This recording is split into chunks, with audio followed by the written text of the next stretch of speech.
Sí, hay mucha gente además. Ya hay más. Bueno, buenas tardes a todos. Os quiero presentar a María del Mar. María del Mar es profesora en la Universidad de Sevilla, está en el departamento de Sociología y Psicología Evolutiva. Entonces ella, pues durante bastantes años ha realizado bastantes estudios sobre todo tipo de diversidad familiar.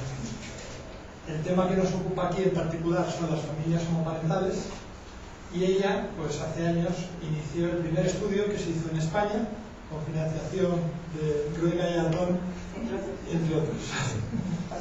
Entonces ha sido un punto de partida, luego ha continuado, y entonces pues se han seguido haciendo estudios. Ahora va a terminar una tesis doctoral una alumna suya, y bueno, pues nos va a presentar resultados de lo más frescos, porque ella está aquí en una conferencia y la he raptado y le he ofrecido por lo que se va a Voy a contar lo que contaré mañana. va a contar cosas que va a contar en una conferencia mañana. Y ya sin más preámbulos, pues le doy la palabra. Muchas gracias. Pues, aunque puedo crear. ¿Me veis? ¿Sí me siento? Pues, aunque parezca mentira, nosotros nos conocemos porque somos compadres, básicamente. Él es padrino de... ¿No, tú eres padrino de boda? No. Soy padrino de Olivia. De Olivia. Eso, él es padrino de Olivia y yo soy madrina de Marina, que son dos hijas de las tres hijas de una buena amiga nuestra. Y de ahí nos conocemos, efectivamente. Y en el bautizo de nuestras niñas, hace un mes y pico, pues yo le dije, estuvimos hablando, pues vamos a ver, tal, y dije, pues tengo que ir a un congreso el día 10. Pues ya está, el día 10, ¿en qué estoy? Entre congreso y congreso, o sea, hasta tarde y vuelvo mañana al congreso y mi tarde vengo a hablar con vosotros. Bueno, yo la verdad es que me apetecía mucho venir, me apetecía mucho encontrarme con este grupo del que había oído hablar, pero no tenía tampoco una idea clara. Y ya Alberto me ha contado un poquito más, me parece que es una iniciativa a potenciar y apoyar, así que estoy muy contenta de estar aquí, de compartir reflexiones y luego debatir, ¿no? Lo llamo así, siguiendo una idea que me planteó Alberto, de los prejuicios a la ciencia, porque nos parece que las familias homoparentales, o sea, aquellas que están formadas por madres lesbianas o padres gays y sus criaturas, son algunas de las que, en torno a las cuales se aúna más prejuicio, ¿no? Pero antes de hablar de ellas en particular, me voy a permitir que abra un poquito más de lente, nos situemos un poco en la evolución familiar. Vamos a dar un pasito por la evolución familiar, porque quizá mirando a la evolución familiar podemos entender algunas cosas más, ¿no? Esto para esta sociedad es una familia, y aquí nadie discute. Hay una familia, de hecho lo es, una familia real que se prestó a salir en un dossier que salió en el país hace unos años, con padre, madre e hijos biológicos, ¿vale? Nadie discute que son una familia, pero la realidad es que en este momento hay otras realidades también, y eso ha llevado a que hay algunas voces que plantean, ¿está la familia en crisis? ¿Se han perdido los valores familiares? ¿Qué está pasando con la familia? Pero dejadme que os diga algo que yo he aprendido leyendo lecturas de antropología y de sociología, de historia. Es que la historia de la humanidad es en realidad la historia de la crisis de la familia.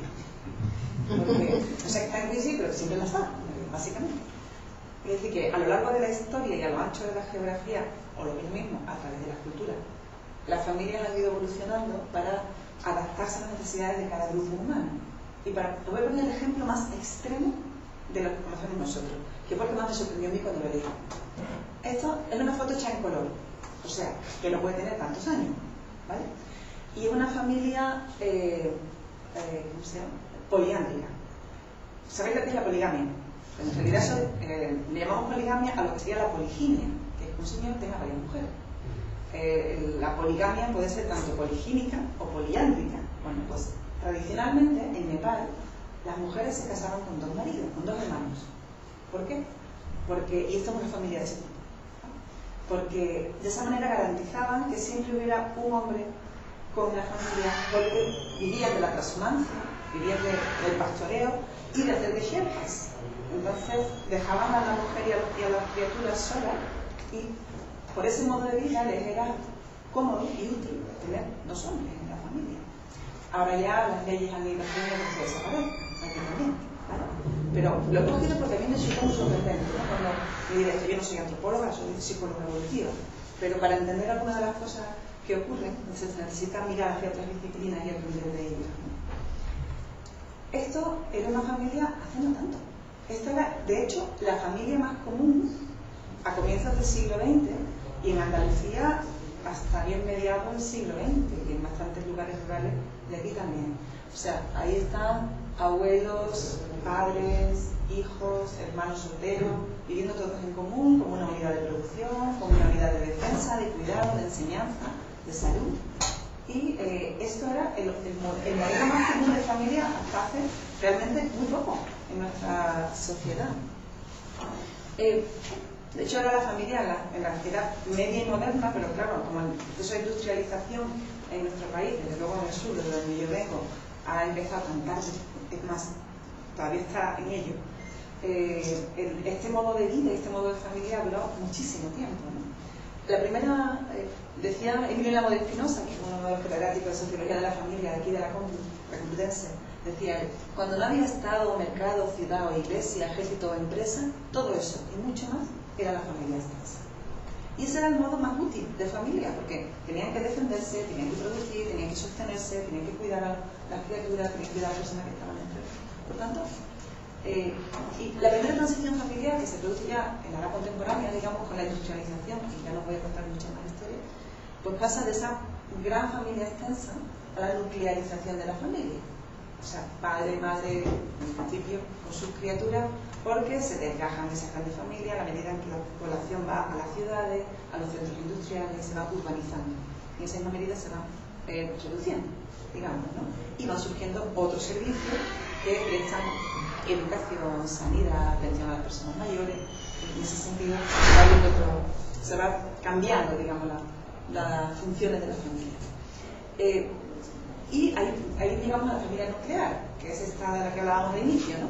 Un hombre y una mujer unidos legalmente en matrimonio, con hijos o hijas biológicos tenidos en común, viviendo todos bajo el mismo techo y con un reparto de roles entre los adultos de la familia, ¿no? El padre sostén económico de la familia y la madre el cuidado del hogar y de la criatura. Pero lo cierto es verdad que esta noción de familia ha ido cambiando, se ha ido deconstruyendo, que se dice de modo fino, pero es esto, ¿no? Es cambiar el concepto. Ya no es necesario matrimonio para que consideremos que hay familia. De hecho, probablemente quienes tengáis hijos no sepáis si las madres o padres o genitores en general de los críos compañeros de clase de los vuestros están casados o no. Se lo puedo preguntarlo hasta la altura de mano. Y pensáis que hay familia. Eso es una familia, no os parece relevante, digamos, ¿no? Puede haber un solo padre o una sola madre y seguimos pensando que hay familia. No es un subproducto, no es una madre soltera, sino que es ella vive sola con su niño, ella es madre soltera, pero pensamos que eso en sí ya es una familia, ¿no? Puede haber varias figuras adultas, dos figuras adultas del mismo sexo, y eso para algunos de nosotros es familia y hay otras personas que tienen sus dudas todavía. Es lo que más cuesta en esta sociedad aceptar. Los hijos o hijas pueden ser adoptados, acogidos, venir de uniones concebidas por reproducción asistida, provenir de uniones anteriores, y seguimos pensando que hay familia. Y además lo que llamamos las tareas productivas y reproductivas, o sea, las tareas de sostén económico y las tareas de cuidado, ahora ya las desarrollamos hombres y mujeres. Las productivas, hombres y mujeres, las de cuidado, más mujeres que hombres, pero también ellos se van incorporando un poco, hay que ser compasivos, ¿verdad? Ahí van. Y además aparecen nuevas figuras, ¿no? Aparecen las parejas, nuevas parejas del padre y de la madre, los hijos de uniones anteriores, medio hermanos, que tenemos una panorama familiar mucho más cambiante y mucho más complejo que el que sugería aquella primera foto que vimos, ¿no? Y además, incluso los miembros de la misma familia pueden no convivir siempre bajo el mismo techo, porque en este momento hay familias que un progenitor trabaja aquí y otro allí, pasan fuera la semana y luego se ven los fines de semana, con suerte, o en este momento incluso al otro lado del Atlántico, hay un progenitor y otro aquí, porque han ido a buscar trabajo donde se puede comparar. Y sin embargo seguimos pensando que hay familia, no sé por qué hace esto. Pero no, también hay casos de abuelos que tienen la custodia de nietos. Y además bastante. Bastante. En protección de infancia en este momento hay muchos casos así. Y son familias. Sí, no he apuntado todos los tipos, pero me parece bien que los remarques, ¿no? Porque yo creo que Además, esta generación de abuelos está haciendo una labor ímproba en esta sociedad, y ese es uno de los casos más claros, además, ¿no? Pero hay otros muchos. Y así hemos pasado de la familia modelo, esa que veíamos al principio, a los modelos de familia, jugando con las palabras.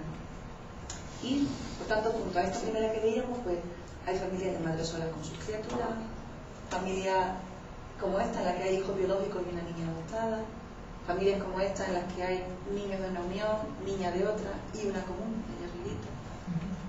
O como esta en las que hay un niño y una niña nacidos por reproducción asistida, ¿vale? Entre otras familias, también las de abuelos con nietos. Y ahora ya vamos a centrarnos en esta, pero ¿esto es una pregunta? No. Claro. Vale. Ya, esto es como la bolsa, si alguien hace así. Por supuesto, como ha hecho este compañero, cuando queráis preguntar o intervenir, pues levantáis la mano y ya está. Y ya veis que yo doy la mano. Vamos a centrarnos ahora ya en las familias homoparentales. ¿Qué sabemos de ellas? Sabemos bastante de ellas. De hecho, uno de mis problemas ha sido decidir qué contaba, no porque quisiera ocultar cosas, sino porque teníamos muchas cosas que contar. De hecho, vengo ahora mismo de un congreso de adopción más internacional que hay en Bilbao. Ha habido una mesa dedicada a adopción de familias de madres lesbianas, padres gay. Han estado el equipo de Charlotte Patterson y de Scott Ryan, que son, y el nuestro, que ellos son referentes mundiales, nosotros no. Y ha estado fantástico. Los datos eran muy bonitos, ya con seguimiento longitudinal, o sea que sabemos ya muchas cosas realmente. Pero yo voy a contar solo algunas. Estas son las familias, de todas las que hemos ido viendo, la más desconocida. De hecho no sabemos el número todavía en España, y en el último censo, como se han empeñado a hacerlo de modo distinto y además no han incluido esta posibilidad, pues no lo vamos a saber. O sea que esto habrá que hacer una operación específica y de hasta hace poquito no tenían nombre.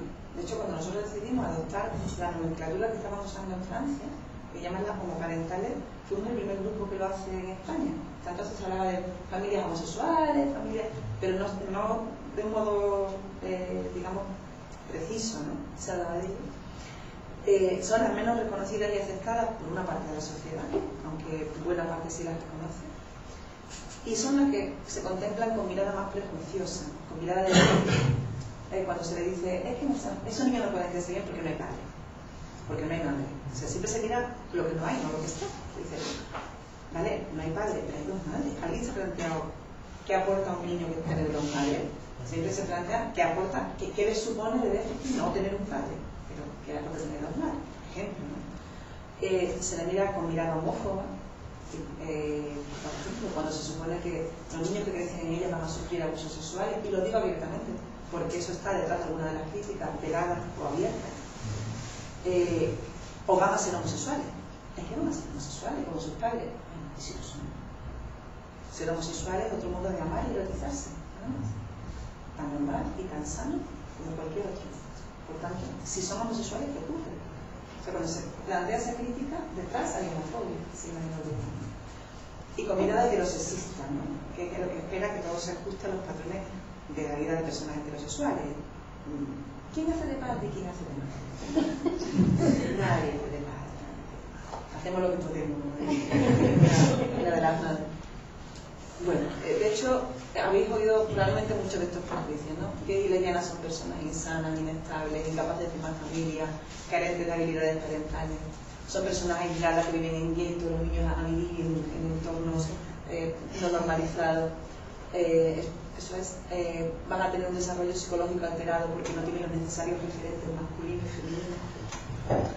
Van a tener problemas porque sufrirán rechazo social, acabarán siendo homosexuales también, y en ese ambiente esos niños pueden sufrir abuso sexual. Yo diría que esto es el conjunto de prevenciones y prejuicios que más o menos se oyen, ¿no? Se oyen, se ven por escrito, se dicen en páginas web y aparecen publicados.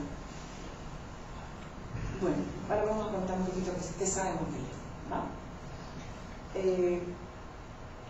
Hay muchos estudios realizados ya, esto no está actualizado, hay bastantes más estudios de todos los tipos, longitudinales, en más países, de adopción, de reproducción asistida, en muchos ámbitos. Y los longitudinales que yo ahí tenía puesto. ¿Qué es un estudio longitudinal? Ay, perdón. Estudio longitudinal es un estudio que coge a las criaturas en un determinado momento de su vida y las sigue, ¿vale? El primero que se hizo en Londres. Cogieron a un grupo de... En la primera muestra creo que eran 30 y tantas familias de madres lesbianas comparadas con otras familias de madres heterosexuales que todas ellas se habían divorciado de señores y ahora se habían vuelto a emparejar, ¿vale? Unas con señoras y otras con señores, y todas tenían niños en torno a los 9 años y las volvieron a ver a los chicos cuando ellos tenían 23. Ese fue el primer estudio longitudinal. Los que se están llevando a cabo ahora en Bélgica, en Holanda y en Estados Unidos, dos distintos, y en el Reino Unido otro, por eso digo que no está actualizado, van ya por empezaron al momento del nacimiento, algunos antes porque entrevistaron a las madres embarazadas y las están haciendo seguimiento y van por la adolescencia. Algunos están en 17 años, otros en 19, ya tenemos datos de esas edades también. Eso es un estudio longitudinal. Bueno, yo voy a intentar responder a 3 preguntas. En realidad 4 porque hemos incorporado una hace 2 minutos cuando me he acordado que no os iba a contar lo que iba a contar mañana. Entonces, venga, esté todavía... estas familias son buenos contextos para el desarrollo. En segundo lugar, ¿cómo están? ¿Están desarrollándose bien? ¿Cómo es su ajuste? ¿Cómo es su desarrollo? En tercero, ¿hay algo que podamos aprender de estas familias? Y luego en cuarto os voy a contar muy brevemente qué supuso la ley para esta familia. Bueno, se me ha movido un poquito, pero nosotros decidimos hacer un análisis en el que utilizáramos para evaluar la adecuación de estas familias como contexto los criterios que se utilizan para valorar la idoneidad para la adopción. No, bueno, si creo que se utiliza para la idoneidad de una familia, más allá de la actitud hacia la adopción y tal, porque no todas las familias que estudiamos eran contra la adopción, podemos usarlo, ¿no? Entonces, ¿qué fue lo que analizamos? No me he traído todos los datos para no cansar, pero por ejemplo, contamos perfiles sanos y ajustados y eso lo encuentran en todos los estudios. Bueno, personas homosexuales que tienen criaturas al menos no tienen mayores problemas de salud mental. Personas que están en el rango de la normalidad, digamos de modo general, cuando se les compara con muestras equiparables de progenitores heterosexuales, no son distinguibles, no tienen diferencias significativas. Nosotros medimos salud mental, autoestima, roles de género, medimos distintas cosas y en todo ello salían los rangos de la normalidad y en autoestima razonablemente altos además. Eran personas con capacidades educativas adecuadas.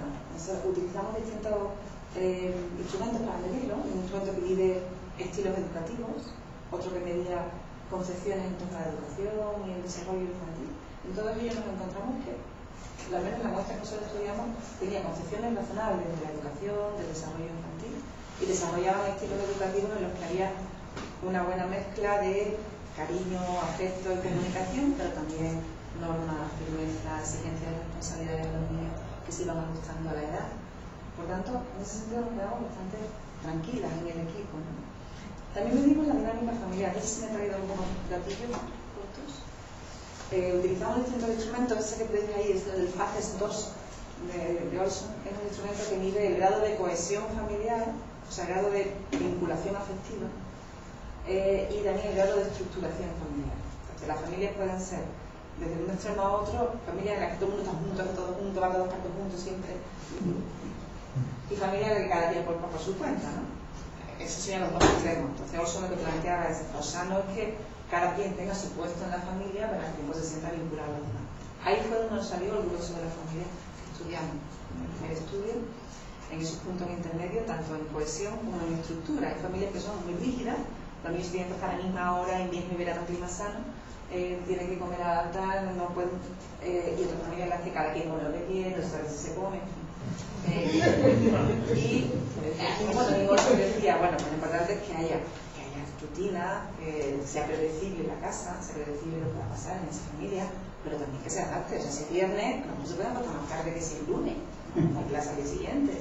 Y el domingo no se puede comer a las 2 en punto, a las 3 y pico, después de dar un paseo por el retiro. No pasa nada.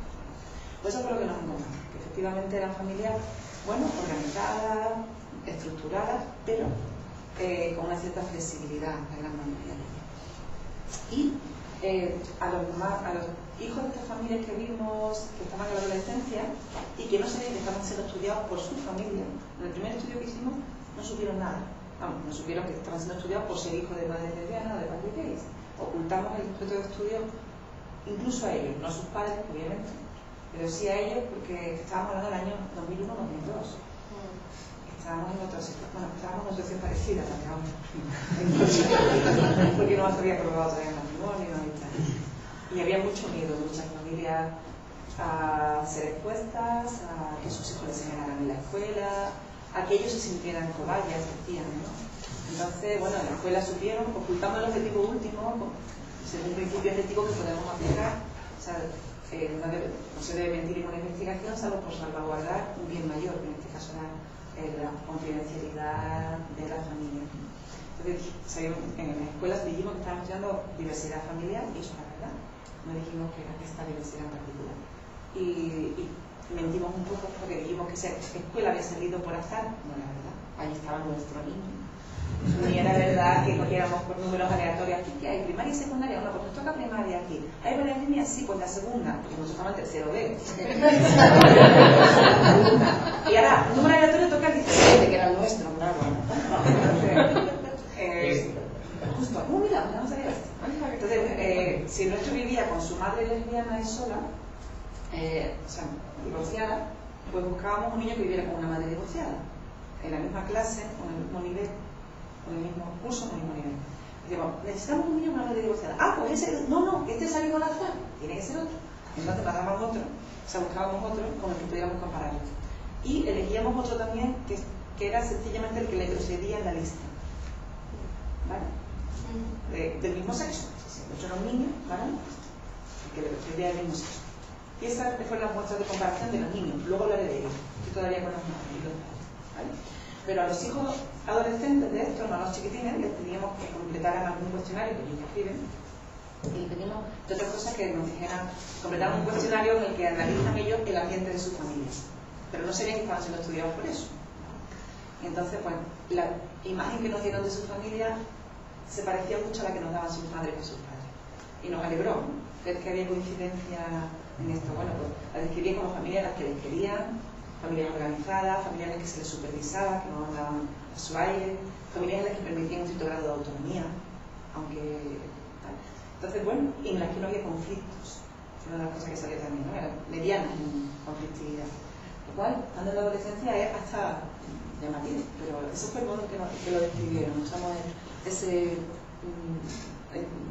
instrumento que teníamos, Family Climate Inventor.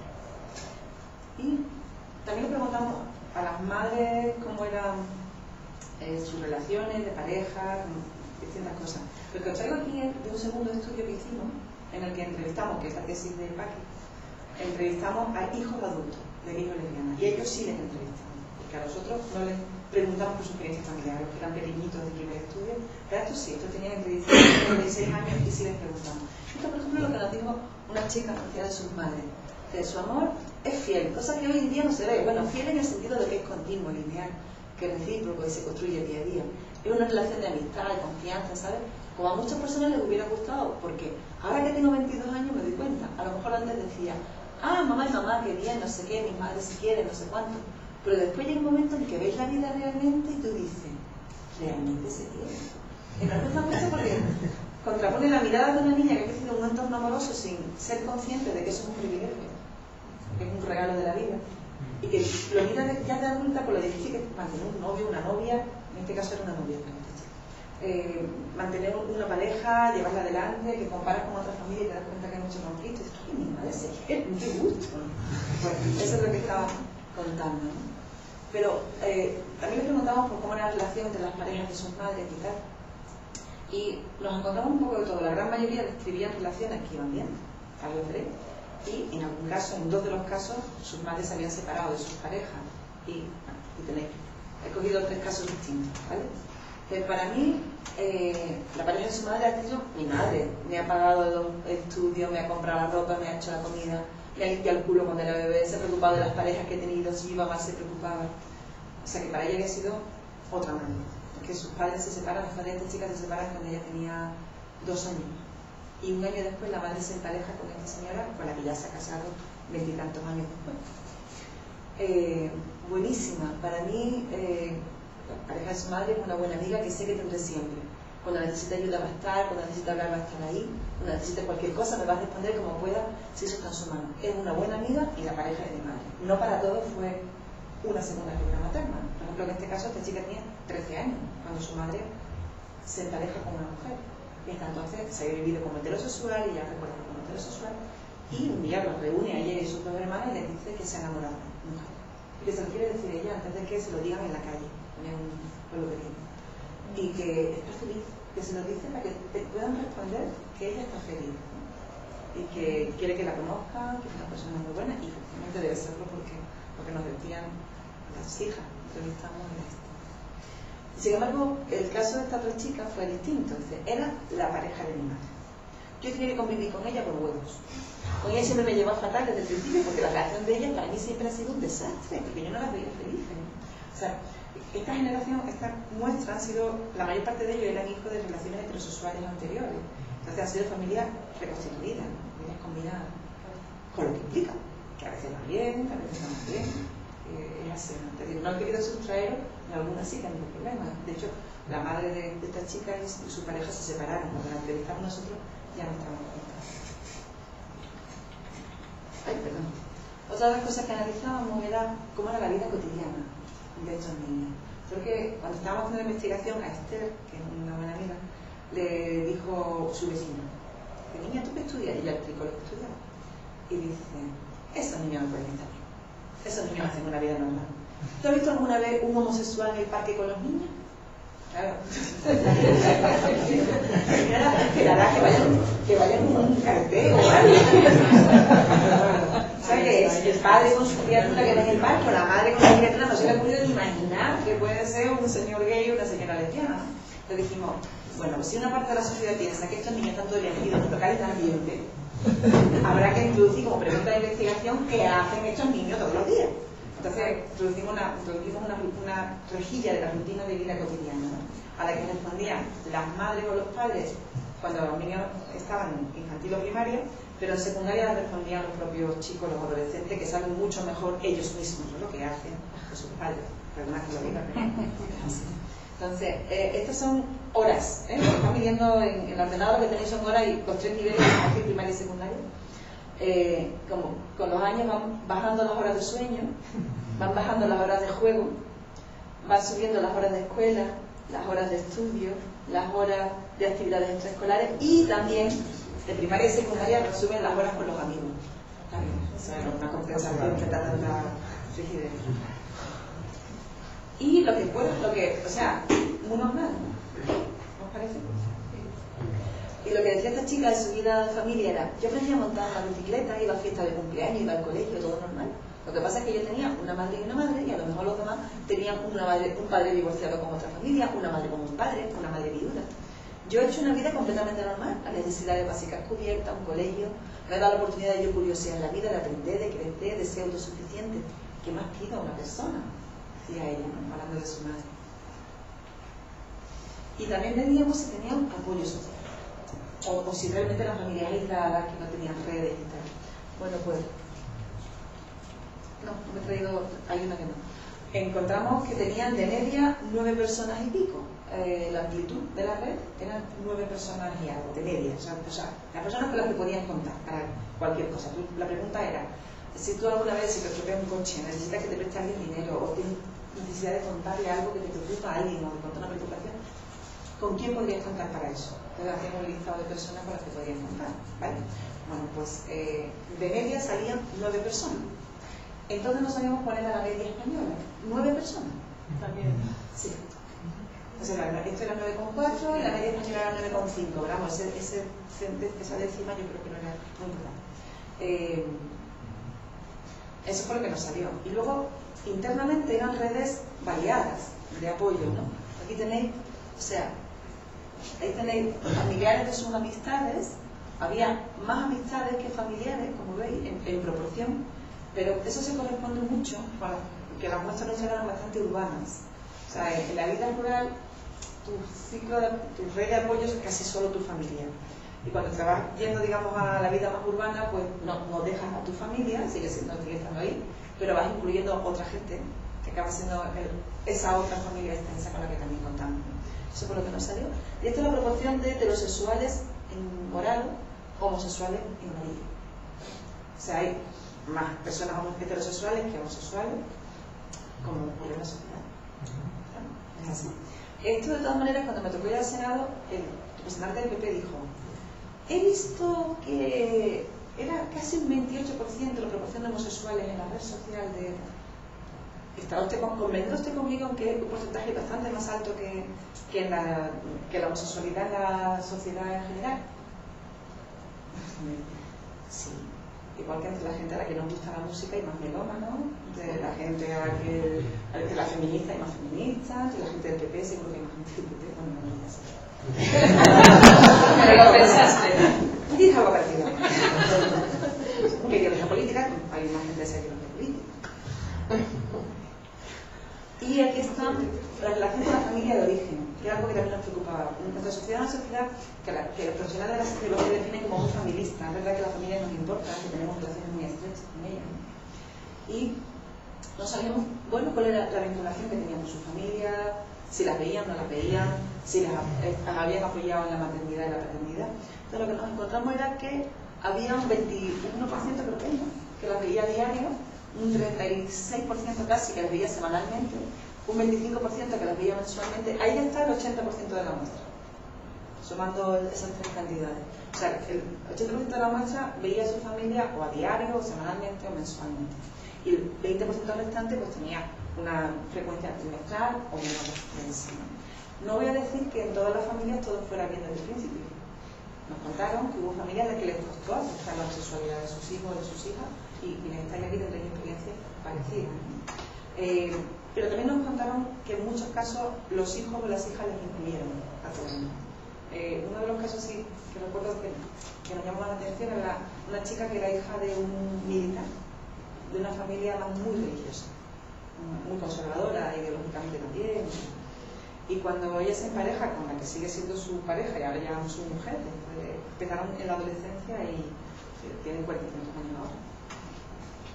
Cuando se emparejan, es una debacle en su familia, no querían conocer a la pareja, no la invitaban jamás en Navidad, no iba a ningún acto familiar.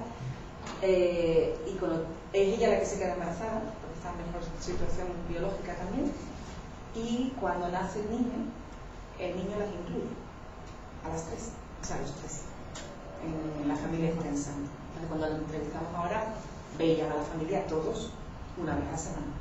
Claro, se habían pasado años en los que no veían, porque no querían. Entonces, no voy a decir que todo eso es un camino de rosas, no lo ha sido todo. Pero es cierto que, paulatinamente, esta sociedad ha ido aceptando otras cosas, porque aquí, cuando llega un niño, el niño no tiene la culpa. Esa es nuestra actitud general, ¿no? Es una madre soltera, gran princesa en la familia, unos años gran comedor. Ahora ya no es así, afortunadamente, pero además, incluso en las primeras condiciones, cuando llegaba la criatura ya todo el mundo se lo olvidaba, y ese chiquillo que pobre que culpa va a tener. Entonces ya estaba loco en la casa. De hecho, fijaros que cuando le preguntamos en una escala de 1 a 5 qué grado de implicación tenían los abuelos y los tíos y tal, cuando su familia, con el cuidado de sus críos, por ejemplo, y qué grado de calidez había en la relación, nos salieron por encima del 4 de media. Había que estaban bajitos, pero había quien estaba en el 5 en las dos puntuaciones automáticamente. Tengo que deciros que ese 21% que veía la familia diaria eran todas andaluzas. Es que el estudio se hizo a la vez en Andalucía y en Madrid.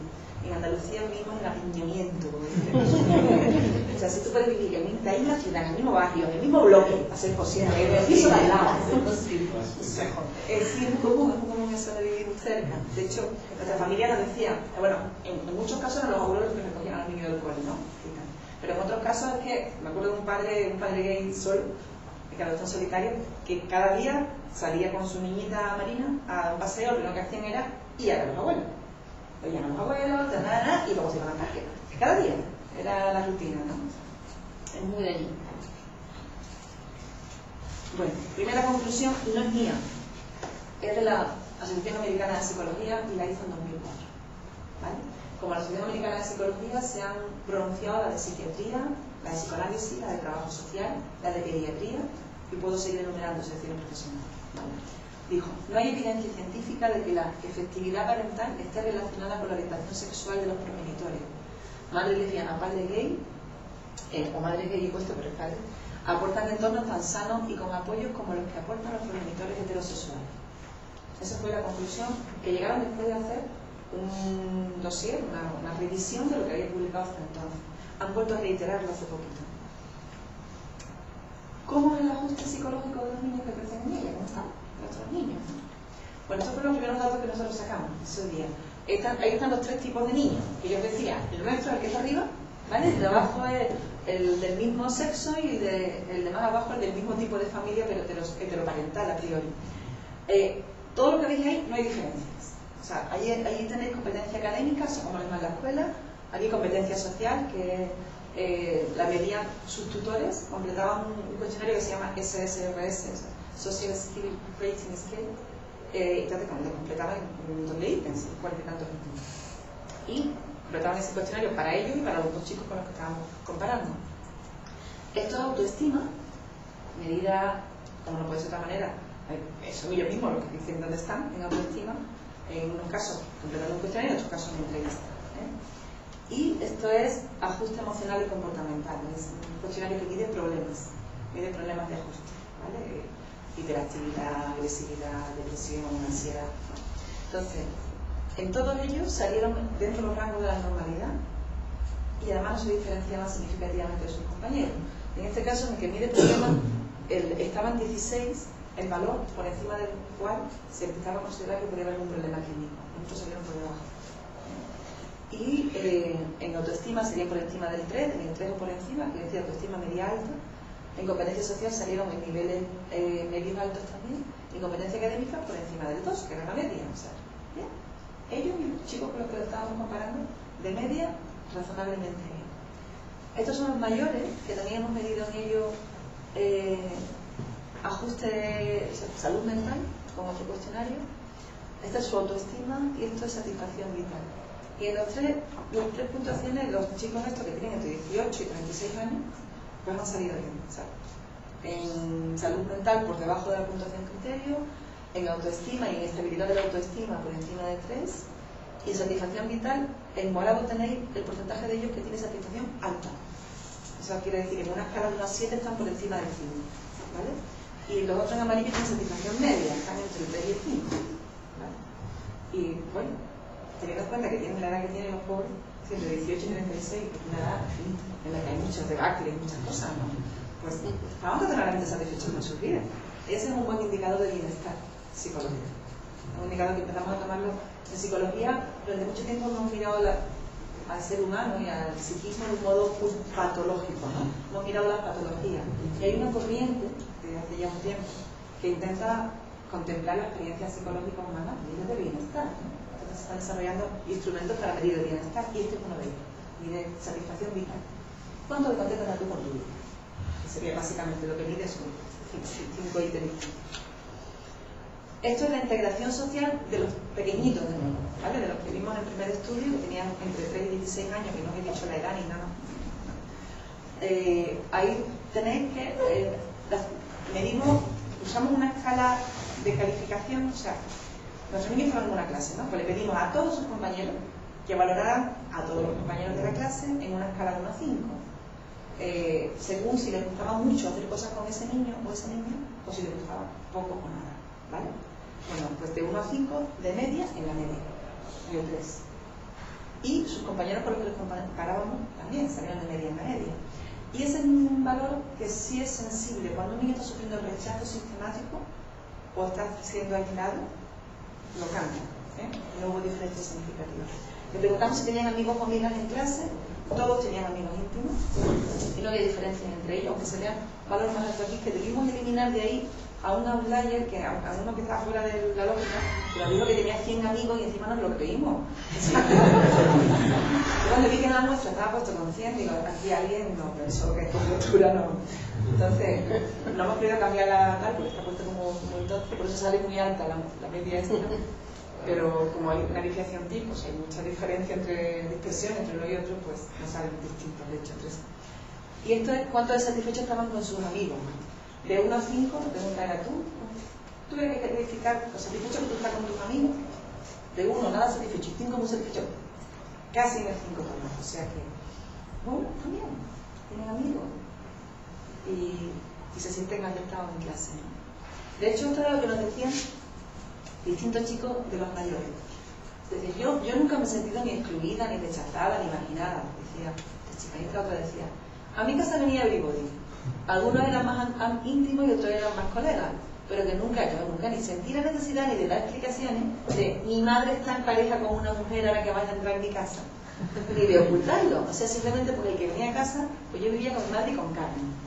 La entrevista sigue y le preguntamos, cuando te preguntaban quién era Carmen, ¿tú qué decías? La novia de mi madre.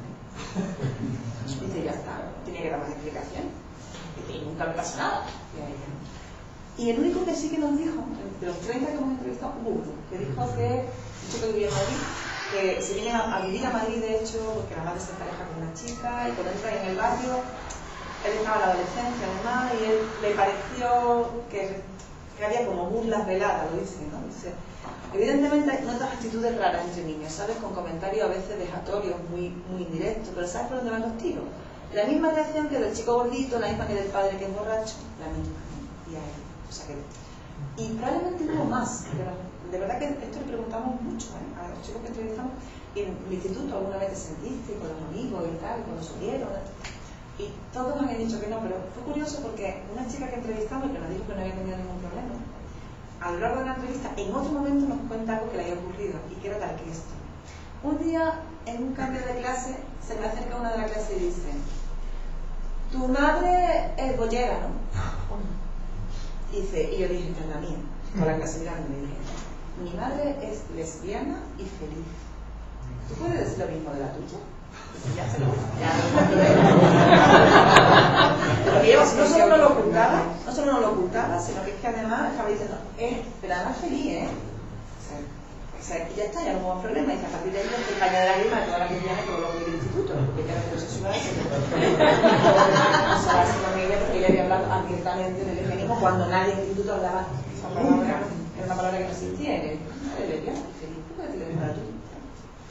Entonces, a lo mejor hubo más, o sea, esto nos llevó a pensar que quizá porque nos hemos entrevistado no en la adolescencia, sino cuando ya habían pasado los años escolares, habíamos olvidado algún episodio como este, pero si lo habíamos olvidado es porque no tuvo una huella permanente en su salud, digamos. Quiero creer. Ahí está. Este es el caso, te me había olvidado pasarlo. Bueno, la segunda conclusión también es la Asociación Americana de Psicología, pero podría haber puesto la de pediatría, que dijo cosas muy parecidas. La investigación ha evidenciado que el ajuste y desarrollo y el bienestar psicológico de niños y niñas no está relacionado con la orientación sexual de sus padres y madres, y que los hijos e hijas de lesbianas o gays tienen tanta probabilidad de crecer bien como los de padres heterosexuales. Eso lo ha dicho la APA, para nosotros en la Biblia, lo ha dicho la Asociación Americana de Pediatría, la APA, la Asociación Americana de Psiquiatría, y lo hemos dicho muchos otros investigadores en esta tierra, ¿no? Bueno, en mi equipo decimos que de cada familia, de cada nuevo modelo familiar podemos aprender cosas. Porque cada nuevo modelo de familia se enfrenta a problemas distintos, a circunstancias distintas, y probablemente por ello desarrollan también respuestas distintas. Entonces, nos parece que podemos acercarnos a ella con ojos de aprender. Y de las familias homoparentales hemos aprendido tres cosas, que son estas. Hemos aprendido igualdad, libertad y tolerancia. Y lo voy a contar. ¿Por qué decimos aprendido igualdad? ¿Por qué contamos esto con un estudio? De este acabo de hablar en el congreso este en el que estamos.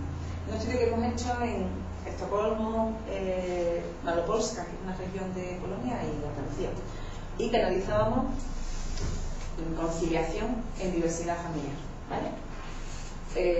Estas son las muestras en las distintas regiones y los tipos de familias que vimos. Vimos familias heteroparentales autóctonas, en nuestro caso andaluzas, familias heteroparentales inmigrantes de primera generación, familias homoparentales y familias de madres solas, ¿vale? Lo vimos en las tres regiones, no todas, porque hubo algunas en las que no pudimos utilizar los datos o no se pudieron recoger. Todas estas familias, los progenitores trabajaban, ambos, si había un padre y una madre o una madre y una madre, las dos trabajaban, ¿vale? Sus hijos tenían entre 1 y 12 años, era uno de los criterios, vivían a solas con ellos, llevaban esa situación familiar al menos un año, ¿vale?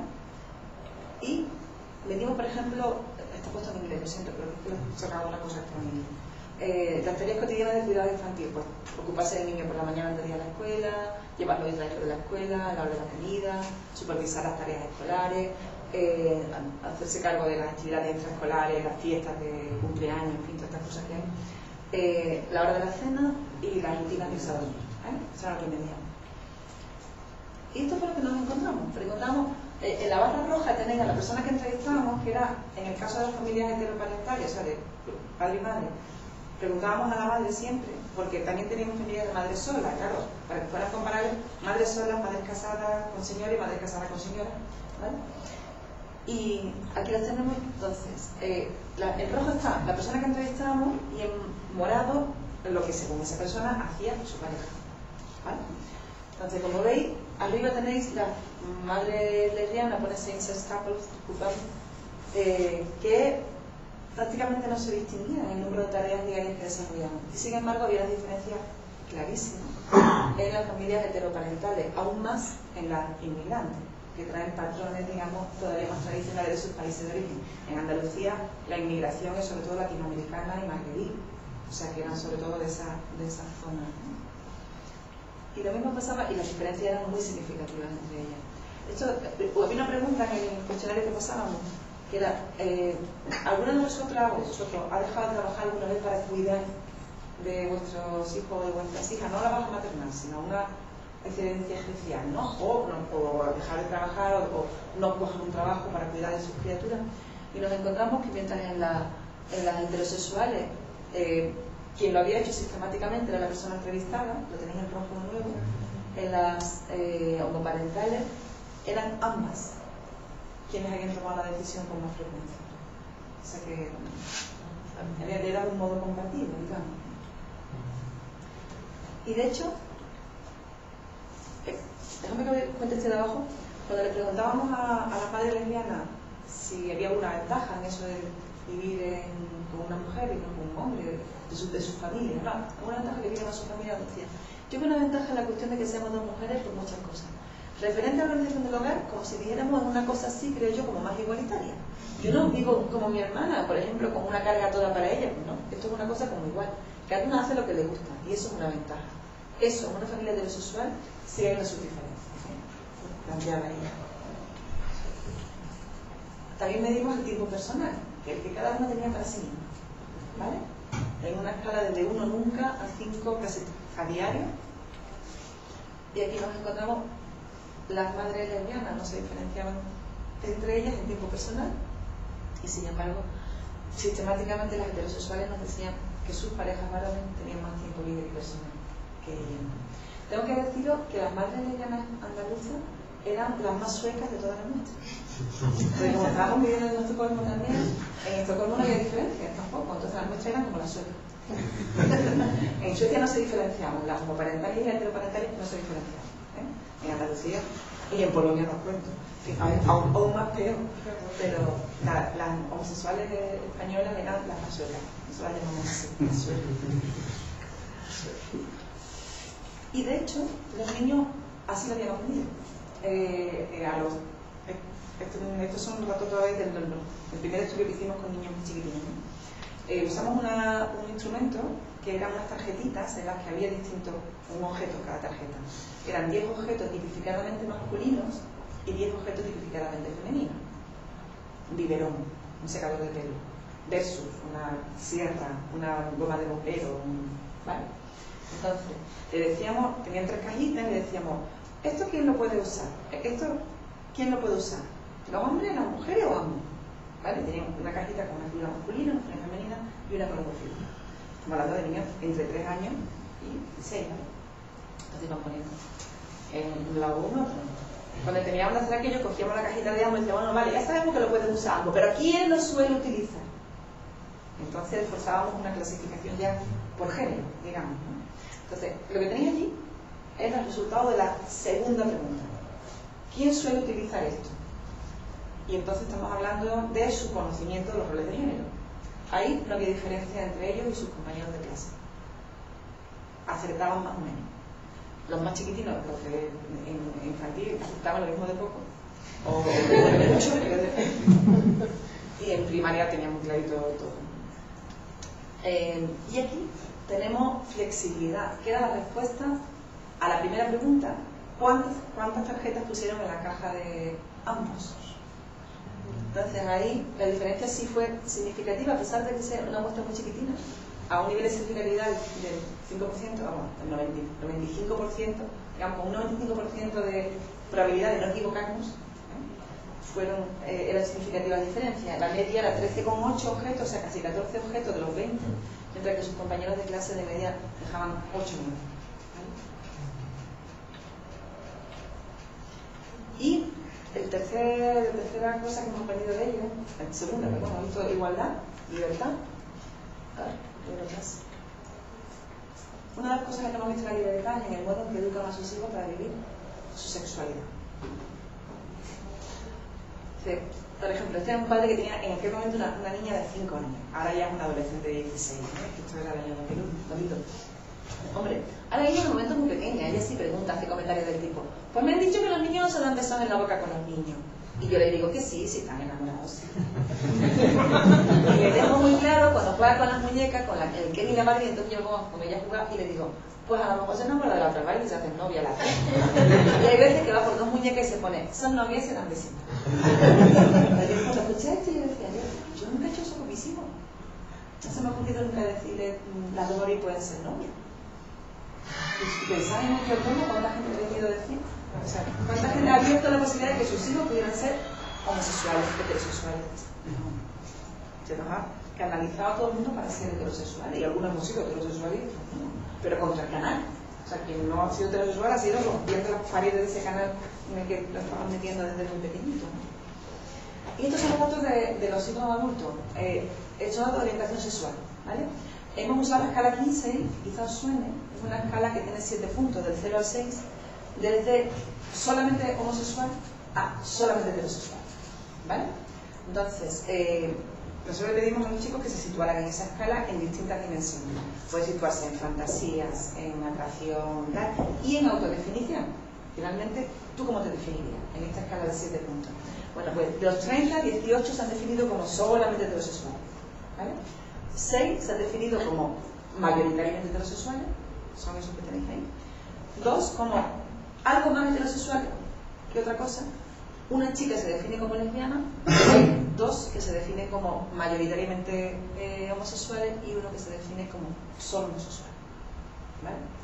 O sea, si os resulta más sencillo dicotomizarlo, tenemos 26 hacia el polo de la heterosexualidad, si queréis, y 2 en el polo de la 3 en el polo de la homosexualidad y una chica bisexual, ¿vale?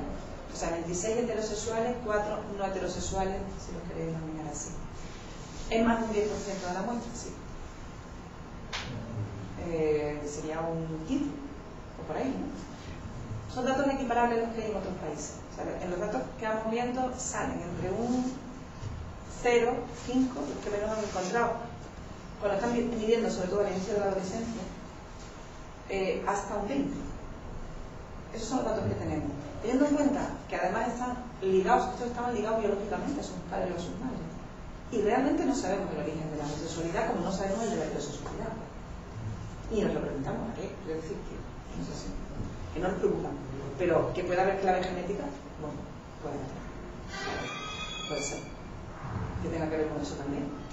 Con claves genéticas que se activan en determinados contextos, que haya contextos en los que resulte más sencillo vivir de un modo más libre la sexualidad, o que la sexualidad sea más fluida de lo que la hemos encasillado siempre. Cuando vives en un entorno abierto, tú también tengas más libertad para poder vivir de ese modo más fluido, menos estanco. La verdad es que no tenemos una única respuesta, ¿no? Pero esta es la realidad. Ahora, si la gente piensa que van a ser todos homosexuales, que se les quite la preocupación, no son todos homosexuales. Si eso a alguien le preocupa, esa preocupación se la pueden quitar. Pero lo que más nos interesó fue qué nos decían, que es una de las partes de la tesis de esta amiga Paqui, que ella vendrá contando el año que viene porque tiene más cosas. Por ejemplo, decía: yo siempre tuve claro que era heterosexual esta chica, pero al mismo tiempo, si hubiera tenido dudas, no me habrían atormentado. Incluso en ese caso, en mi círculo, nadie me hubiese rechazado, ¿sabes? O esta otra decía: no sé si a lo mejor porque tengo la mente abierta, no tengo tabú con la homosexualidad, y cuando una tía veo que está buena, está buena. No me avergüenza a mí misma de decírmelo ni de pensarlo. Y ellos dos son heterosexuales. Y la chica esta que es bisexual, dice, sobre todo le agradezco a mi madre haberme dado esta experiencia, porque yo creo que si yo hubiese sido bisexual en una familia o en otra. Así que haber nacido en la familia que he nacido simplemente me ha dado la posibilidad de no haberme escandalizado y de no haberlo pasado mal. Porque me consta que hay mucha gente a mi edad que es homosexual, que lo pasó mal al principio, y yo no lo pasé mal. De hecho, es una cosa, porque me he traído todo lo que cuenta ella, pero dice, cuando empecé a salir, pero me pedí, empecé a salir con fulanita, yo decía, eres una hetero con una crisis de identidad. Muchas gracias. Una hetero con una crisis de identidad. Y ya de pronto dije, tú lo que eres bisexual. Y dice, ya tranquiliza, ya no tienes más crisis de identidad. Si además lo cuenta así, de verdad, es llamativa, ¿no? Llevamos a la facultad una jornada que hicimos el año pasado, vino a una mesa y habló de su experiencia con ella estudia en la universidad, en la otra universidad de Sevilla, en la Universidad Pablo de la Vida, y vino a la nuestra. Y fue un encanto tenerla allí. Yo creo que con ella solo ya habríamos conseguido todo lo que se consiguió con la jornada, ¿no? O sea, alguien tenía prejuicio y los perdió, echándola de bien. Y también hemos aprendido tolerancia. ¿Por qué lo digo? Pues porque hemos encontrado que el 92% de las familias que entrevistamos en el primer estudio, y los porcentajes siguen en los siguientes, cuando les preguntamos qué valores quieres tú compartir con tus hijos, con tus hijas, en ese 92% salía la tolerancia. Salían otros, pero tolerancia en el 92%. Me fui a mirar ese 8%, ¿por qué no decía eso? Porque ya me preocupó. No quiere que tú seas tolerante. Y no, es que decían otras cosas muy importantes. Uno de ellos, por ejemplo, era un chico con un padre de un hijo con discapacidad psíquica. Decía, yo quiero poner la autonomía, yo quiero seguridad. Ya había otras cosas que le preocupaban más para su hija, de su hija. Bueno, a lo que iba. Y aquí tenéis una de las testimonios, dice, valores de amistad, la discriminación, un montón de cosas que yo procuro hablar con ella, pues todo lo que conlleva aspectos religiosos. Yo no soy creyente, pero yo intento decirle, dar a entender que la gente es creyente por algún motivo, aunque yo no sea creyente, ¿no? No tiene nada que ver, estas son mis ideas, pero yo quiero dar a entender que las ideas de los demás también son válidas, aunque tú no las aceptes mucho para ti. Entonces es algo que quiero que entienda ella, que ella puede tener sus ideas, pero que tiene que respetar a todo el mundo, en todos los sentidos, tanto en sus ideas como en creencias religiosas o en sexualidad. Y eso es primordial que ella lo entienda, que no se ve ahí porque se desplaza, pero lo contaba así. Y los niños lo son. La única otra diferencia que apareció fue que solo a los adolescentes, una muestra pequeñita, le pedimos que respondieran a un cuestionario sobre diversidad social, cultural, étnica y sexual también. Entonces, en la escala general no salieron distintos de sus compañeros, pero en lo tocante con la diversidad sexual eran menos prejuiciosos, más tolerantes que sus compañeros. Y eso mismo se ha encontrado con otros estudios también. Y eso mismo nos han dicho los mayores. Cuando le preguntamos si en algún momento había pensado que su vida era diferente, la hija, voy a ponerlo directamente, que si no se nos va el tiempo. Dice, creo que sobre todo la tolerancia con la diferencia, ¿sabes? Yo pienso que donde me ponga seré la más antirracista, la más antimachista, la más antital. ¿Por qué? Porque todo lo que sea discriminar a alguien siempre voy a ir a salvar, siempre voy a ser la defensora de todas las diferentes y de los oprimidos y tal. ¿Por qué? Porque en parte te he sentido así un poco.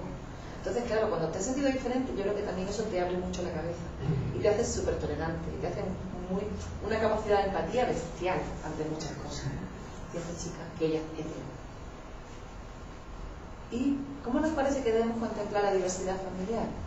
Bueno, a ver, a nosotros nos parece que esta sociedad, por ejemplo, ha aprendido a valorar la diversidad biológica, la biodiversidad, y a apreciarla y protegerla, ¿no?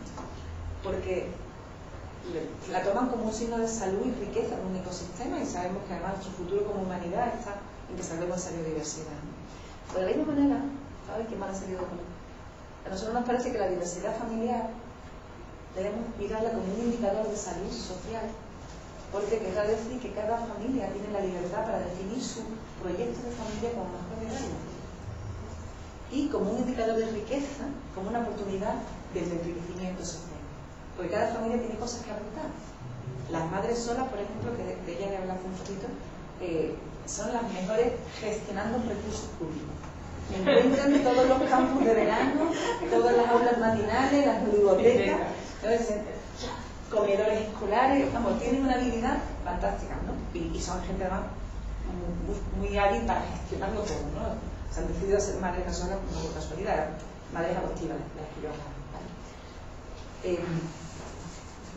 Tengo que diga una cosita más porque se me ha olvidado tu nombre, Ángeles, sí, al leer Ángeles me acordaba que yo mañana voy a contar datos que no tenía aquí y son de una muestra en la que ella participó. Este año, este curso todavía para mí, pero el año pasado, septiembre-noviembre de 2012, hicimos una investigación express porque en los encuentros de familia en los que habíamos estado el año anterior habíamos comprobado que el clima de las familias había cambiado.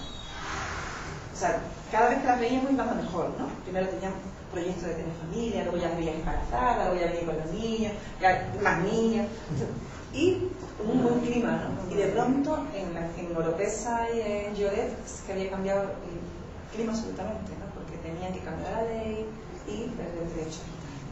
Entonces decidimos hacer una investigación para abrir un poquito más el foco, saber qué había supuesto la ley para esta familia y en qué momento se encontraban entonces.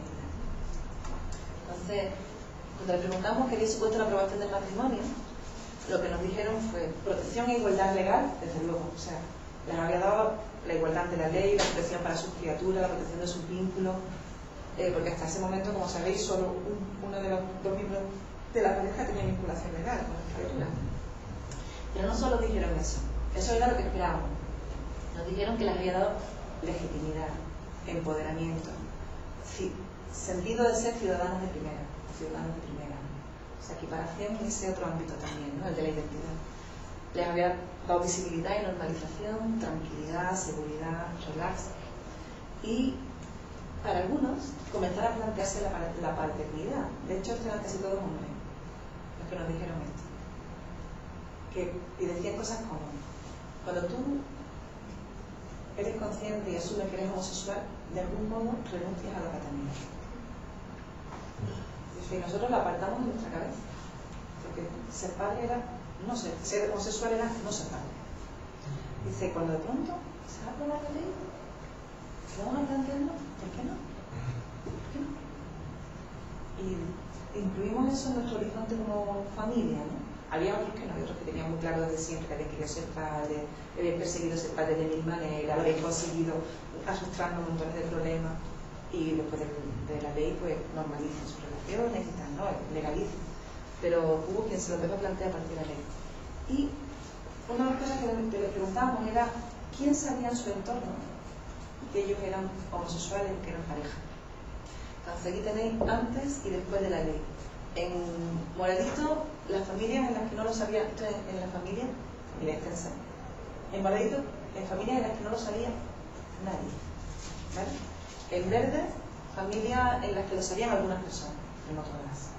Y en ámbar, familias en las que lo sabía todo el mundo, ¿vale?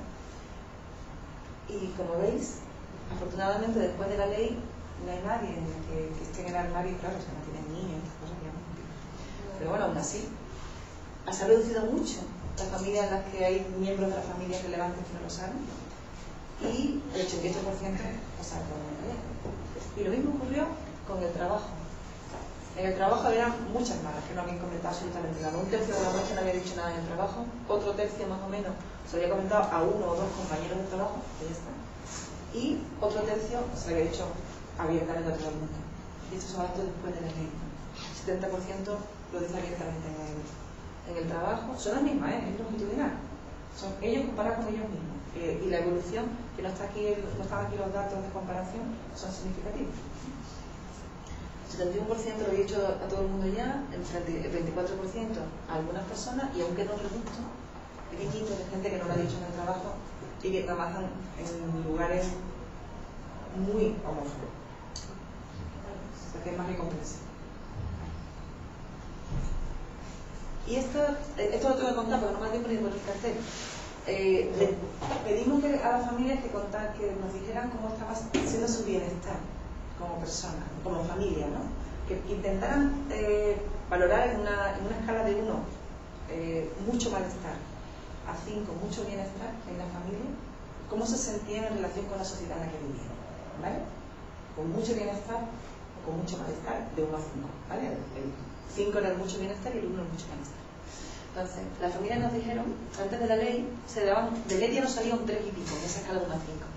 Después de la ley, esa misma familia, eran ellas mismas las que se valoraban, nos decían 4 y pico, casi 5, 4 y medio, y en el momento en que las estábamos entrevistando, de medio no se volvió a bajar el bienestar, a un 3 y algo. Aquí no está diferenciado, pero encontramos además que ese pendiente se hacía era mayor, o sea, bajaba más en las familias que habían tenido sus hijos antes del cambio en la ley. Probablemente porque ellas sabían lo que era vivir en la ilegalidad.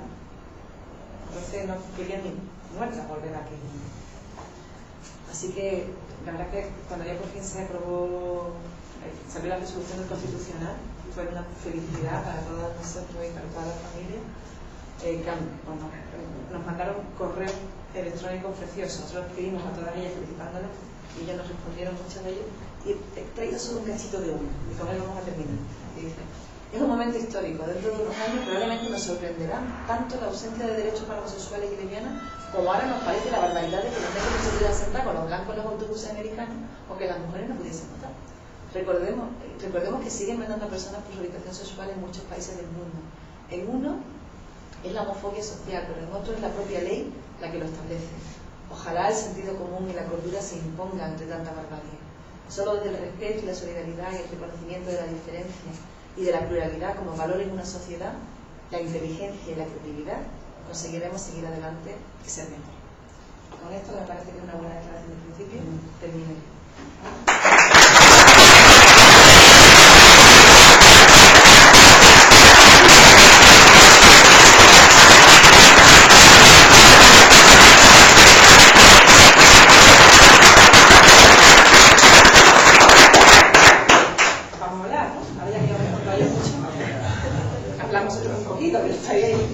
No había hecho ni caso. Venga.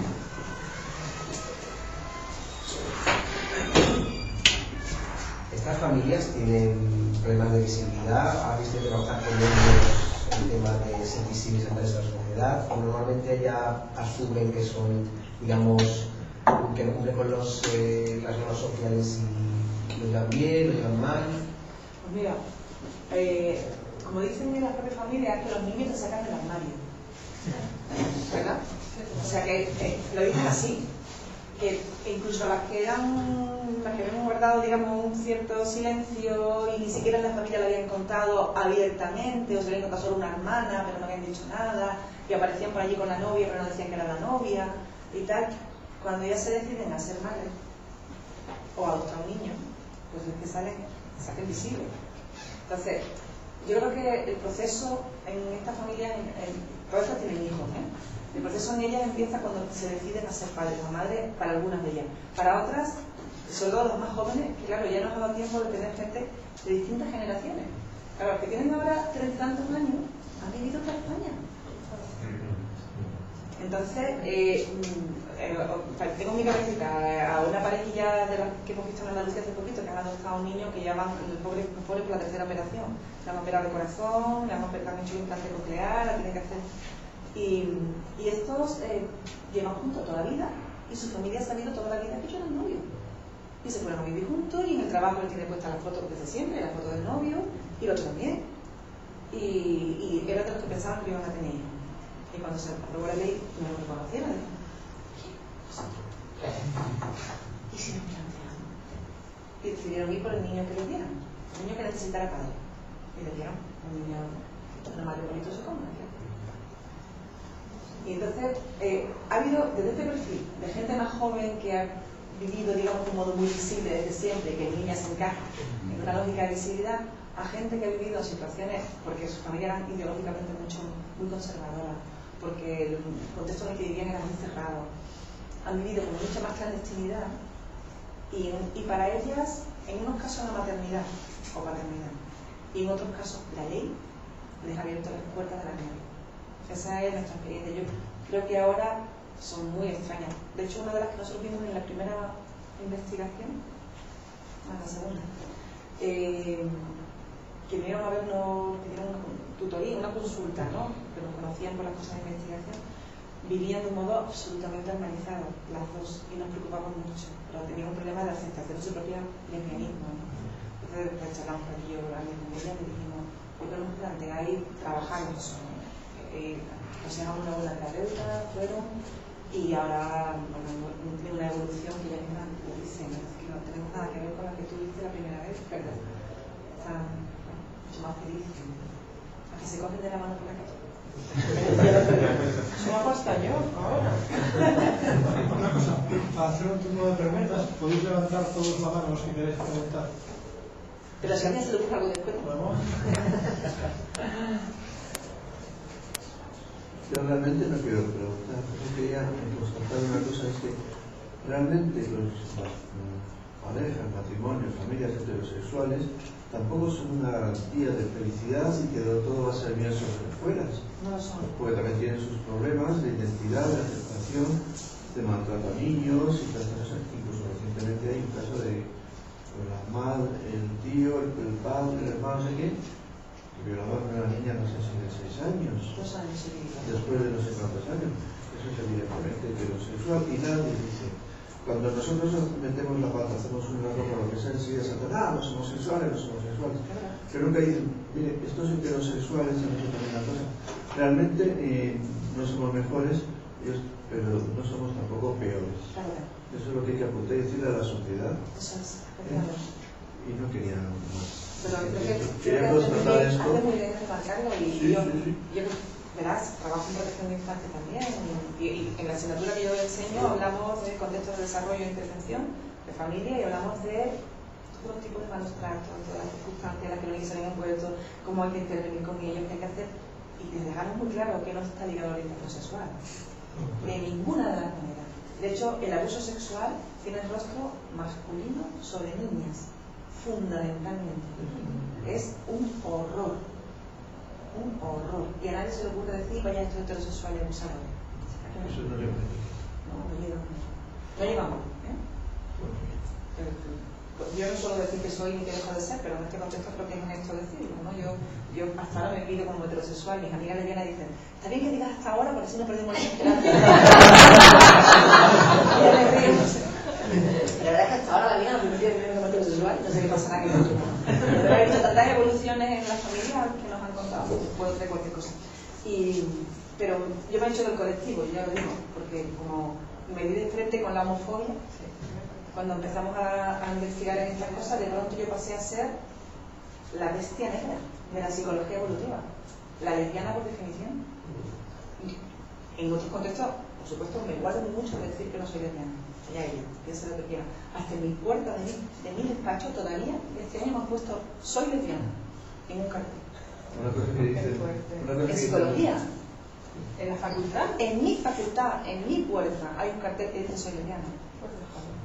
Lo he dejado todo el curso y ya cuando acabe el curso lo quitaré. Pero me ha servido para comentar mi clase. Hombre, claro, yo quiero creer que no ha sido mis alumnos. Quiero creer que han sido gente de filosofía, que los tenemos al lado y me resultaría raro, porque psicología, la verdad que no es tan raro. Hace un par de meses estuve en la presentación de un estudio que también se ha hecho aquí en Madrid de familias homoparentales, del profesor Agustín, no me acuerdo el apellido. Si me lo conozco, además. Me llamó la atención porque su estudio está fundamentalmente la muestra de familias homoparentales después de la ley, ¿no? Entonces, a mí me llama la atención es cómo las propias familias, por un lado, se consideran socialmente integradas, y a la vez tengo la sensación que sigue habiendo mucha homofobia en la sociedad. Es decir, no puede ocurrir que ante ellos expresamente no haya homofobia y detrás se haya mucho más homofobia de lo previsible. Hombre, eso puede ser por una parte. Y por otra... Sí, pero son varias cosillas, ¿vale? Me llamó también la atención en el estudio, es decir, yo no sé si hay algún tipo de estudio con relación a la dimensión religiosa o eclesial de las familias homoparentales. Estamos en una asociación cristiana. Únicamente recuerdo el dato del estudio era que incluso las parejas que eran cristianas, católicas, a la hora de elegir un colegio para sus hijos, directamente no se planteaban un colegio de cosmovisión cristiana, ¿no? Eso me llamó la atención, ¿no? Y después otros dos aspectos en tu se me va a olvidar, a ver que te respondas a dos y hombre, yo creo que nos queda homofobia en esta sociedad todavía para mover, claro que sí. es cierto que las familias van abriendo brecha, que a la medida en que se van haciendo visibles, van comprobando que no tienen cuernos ni rabos y hacen cosas raras con los niños, ni huelen a azufre ni nada de eso. Y entonces, pues la gente va perdiendo el miedo, ¿no? Nosotros le decimos, hay una parejita allí en Andalucía, en un pueblecito cerca de Sevilla, que ya van por el cuarto niño. Han tenido 3 de sus robadas, el cuarto es adoptivo, 2 chicos. Y ellos han hecho más por la integración de la homoparentalidad en Andalucía, desde luego. Y en el mundo, yo creo ya en España, creo que hemos hecho las intersecciones, ¿no? Porque cuando ellos aparecen con los 4 criaturas, con ese amor que destilan, es una cosa que conmueva a todo el mundo. Cada vez que se ha hablado de ellos, de contagian, ¿no? De bonomía y de amor del bueno, ¿no? Pues mi impresión es que en la medida en que la gente va viendo que si quieren, cuidan de sus niños, hacen una vida normalizada y sana, pues van quitándose barreras de homofobia. ¿Eso quiere decir que está todo conseguido? No. Nos queda que trabajar con los profesionales que trabajan en familia, con las escuelas, con los profesionales sanitarios. Hay muchas cosas que tenemos que cambiar. Con los religiosos. Y con los religiosos nos queda mucho. Y yo entiendo que no se lleve el niño a los colegios religiosos. Hay algunos fantásticos. En frente de la Facultad de Psicología hay uno de Carmelitas, en el que tenemos algunos profesores de infantil que conocemos, encantadores, y uno de estos chicos es gay. Y en clase de inglés se llevó varios cuentos que son de diversidad familiar, pero en inglés. Y llegó una madre hecha una furia, que su niño, ¿cómo podía sentar esas cosas, tal? Y no se escandalice. Eso sería que no se lo contáramos. Cuando hay niños que viven en todas esas familias, es que tenemos que contarles, no poner el espejo para que vean, y la ventana para que vean a todas las familias que hay en la sociedad, ¿no? Y afortunadamente la directora, que era religiosa, le dijo exactamente lo mismo, que ese era que el colegio tiene una apuesta por la diversidad en todos los órdenes. Y como todos los niños estaban en su colegio, pues de todas las familias, pues obviamente se vuelve todas ellas. Pero es una raya en el agua, y lo sabemos. Y lo sabemos. Entonces, yo lo sabía más que yo, de hasta qué punto esta religión nuestra ha sido y ha... Yo, por ejemplo, he dicho, perdona, porque he hecho en falta la presencia de familias homoparentales en ambientes eclesiales, ¿no? Incluso en asociaciones como la nuestra, porque si no hay visibilización, no hay conocimiento. Si no hay conocimiento, obviamente no hay intervención. Yo, por ejemplo, soy preocupado. Ya. Pues realmente porque creen que nadie las va a acoger, ¿entiendes? Sí. Quiero decir que ella lo que siente que se tienen que defender. Porque que yo sepa, estaba viendo que alguien se había bautizado a su niño, que era yo, ¿no? El otro día, en una jornada en Sevilla, con la gente de frente, estaban allí una pareja de chicos que había bautizado a sus gemelos y le había venido de madrina la gestante subrogada. La habían traído de Estados Unidos, le habían pedido que fuera la madrina de su criatura, habían invitado al bautizo, y ahí estaba ella.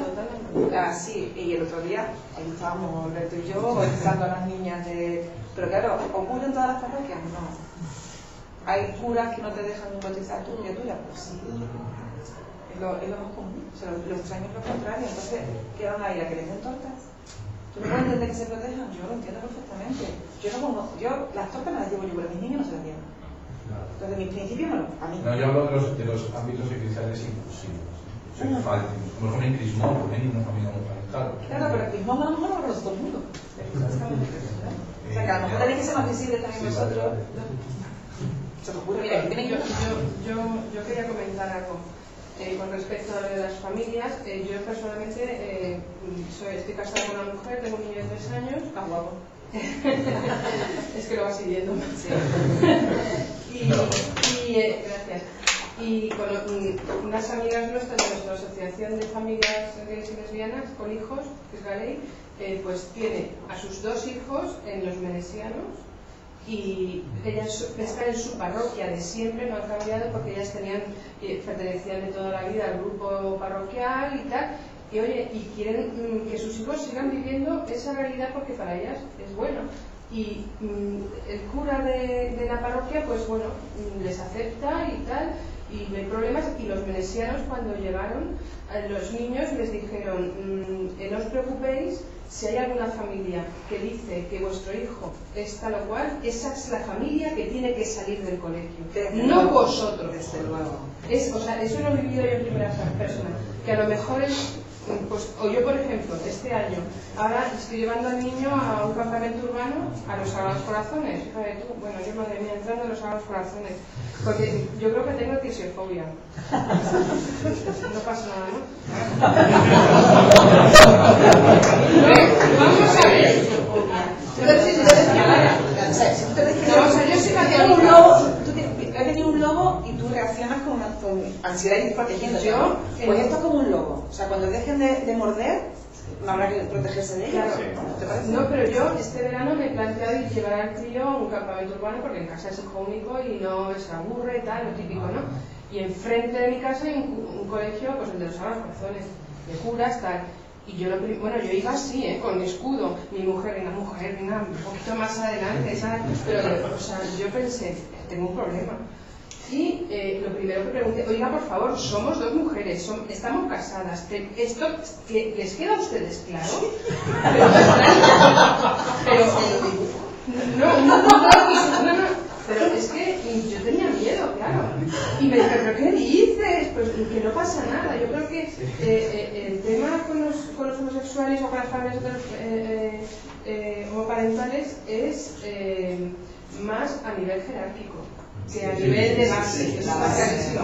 Porque los Sagrados Corazones, que bueno, sí, pertenecen a una orden tal, pero nos han aceptado y además es que, mira, hemos hecho la labor de decir, que existimos. ¿Sabes? Porque no nos hemos ocultado, porque no nos queremos ocultar. Claro. Y estas otras chicas están, ya te digo, los menesianos. Entonces, bueno, pero lo que pasa es que lo que decía en Crismón a lo mejor no existe, pues porque a lo mejor todavía estamos intentando sobrevivir primero y crearnos primero y luego ya a ver qué pasa, ¿no? Pero todo llegará, ¿Y alguien por aquí? Yo creo también. A mí me parece muy interesante tu estudio y ahora también has referido el tema en determinadas profesiones, ¿no? Es decir, yo trabajo como enfermero en un hospital y me presento, es decir, cada vez se ven más familias homoparentales y yo lo que percibo también es bastante homofobia, ¿no? Es decir, ese rechazo por parte de la profesión. No rechazo, compañeros, ¿no? Sí, no rechazo, pero sí que efectivamente bromas, fíjate, no sé qué tal. Entonces, es decir, yo veo también que es necesario educar a esta. Y yo desde mi persona, ¿no? Es decir, sí que lo hago. Lo que sí que me gustaría es decir que este tipo de estudios fueran muchísimo más difundidos, ¿no? Es decir, a nivel social, ¿no? Yo creo que en su momento, cuando presentaste el estudio, se dio a la prensa y tal, pero yo creo que es muy poco conocido, ¿no? Entonces yo creo que la gente tiene miedo a lo desconocido, ¿no? Entonces cuando viene, entonces yo creo que sería necesario, me ha venido ahora, ¿no? Por ejemplo, presentar nuestro estudio, pero sí que a lo mejor una charla en mi hospital presentando esta realidad, ¿no? Es decir, oye, es una parte que cada vez nos vamos a encontrar más, ¿no? A nivel... Entonces, bueno, pues estaría bien, ¿no? Mira, este estudio, de hecho, nosotros el 27 de junio, el 26 de junio, la Universidad de Sevilla sacó una nota de prensa que mandó a todos los medios. Dijo, la Universidad de Sevilla estudia el efecto de la ley en la familia, tal, y mandó además todos estos datos en un anexo, ¿no? O sea, un resumen, una nota de prensa, pero luego 8 folios de datos concretos. Solo se hizo eco Europa París. Y ayer salió el Diario de Sevilla, ahora ya sí, pero eso digamos que lo han concretado de alguna manera en una familia. Y en Correo de Andalucía creo que ha salido, no lo he visto, pero el jueves sale en Correo de Andalucía. Y se envió toda la prensa, toda la radio, toda la tele. Entonces, bueno, igual es que tampoco resulta tan relevante para medios de comunicación. No debe ser relevante que la gente sea feliz. ¿Sabes? Que la gente sea feliz, haya una vida normal, estén más contentos porque se ha aprobado la ley. Eso no debe ser relevante. Pero sabemos que para la gente, que para las familias ha sido fundamental. Y a nosotros nos parecía que teníamos que contarlo y lo hemos ido a contar. Además, bueno, al Congreso de Sociología de la Familia que estamos aquí, a Ginebra, a otro sitio, en Lisboa hemos hecho un congreso de psicología LGBT y hemos juntado los datos y lo vamos a publicar en revistas científicas y donde toque lo contaremos. O sea, nosotros en eso vamos a hacer una política en la medida que estemos en las manos. Pasa que tampoco tenemos gabinete de comunicación personal del equipo de investigación, sino que somos todos Juan Palomo, yo me lo guiso, yo me lo como en el equipo y no nos da tiempo a hacer tantas cosas. Pero sí, yo creo que en el ámbito sanitario sería fundamental. Estoy absolutamente de acuerdo contigo. En sanitario, en el judicial, en la administración, en las escuelas. En Andalucía, por ejemplo, ahora cuando volvamos, la semana que viene nos han aceptado la Consejería de Educación poner en marcha un programa de diversidad familiar en las escuelas, se llama Cada Familia es Especial. Que la vamos a presentar, tenemos ya muy avanzado, y vamos a presentar ya proyectos con financiación y tal para llevarlo a cabo. Y ojalá, si sale adelante, va a estar además online, va a estar disponible para quien lo quiera utilizar, desde infantil, la primaria, pero la sería secundaria también. Y bueno, vamos a ir avanzando. ¿Y tenéis publicado los datos del estudio en algún...? ¿Cuál de ellos? Aquí ¿Se podrían utilizar esos datos para...? Se puede usar todo lo que tenemos se puede usar para divulgarlo, ¿no? Ojalá pudiéramos tener tiempo de subirlo a la página web todo, no. Pero en la... Claro, que nosotros somos así, porque la gente de investigación suponemos que todo el mundo ve en el currículum oficial que tiene la universidad hecho de nosotros, que pone infancia y aprendizaje no sé qué, y ya está. Van a infancia y aprendizaje y encuentran el artículo, pero no, obviamente no es así. Así que necesitamos a alguien que de voluntario se venga con nuestro equipo a ayudarnos a hacer. Ya tenemos páginas, alguien nos ha hecho una página este año y vamos a intentar ser nosotros mismos quienes publiquemos estas cosas. A veces lo que hacemos es enviarlo a la FED y ellos lo publican. Las asociaciones de familias, por ejemplo, este último estudio del que yo me contaba, sé que de frente lo tienen puesto, sé que la FLG lo tiene puesto, no sé si lo han puesto la FED. La de lo tiene puesto porque lo he visto yo. Que es la misma de los pues que lo pondremos. Que también sepas que la charla esta la pondremos, que si les puedes pasar el enlace, que vamos, no sé lo que tardará una semana o así. ¿Había alguien atrás que quería algo? Sí. Hola. Bueno, tanto mi pareja como yo, que no está aquí, queremos adoptar. Y quizás porque yo me haya criado en un entorno bastante heterosexual, con aspectos bastante definidos, tengo un miedo, que es el hecho de, por ejemplo, no brindar a mi hijo la proyección femenina que vaya a necesitar, pero no sabría qué hacer, no sé si es normal, el miedo que yo tengo.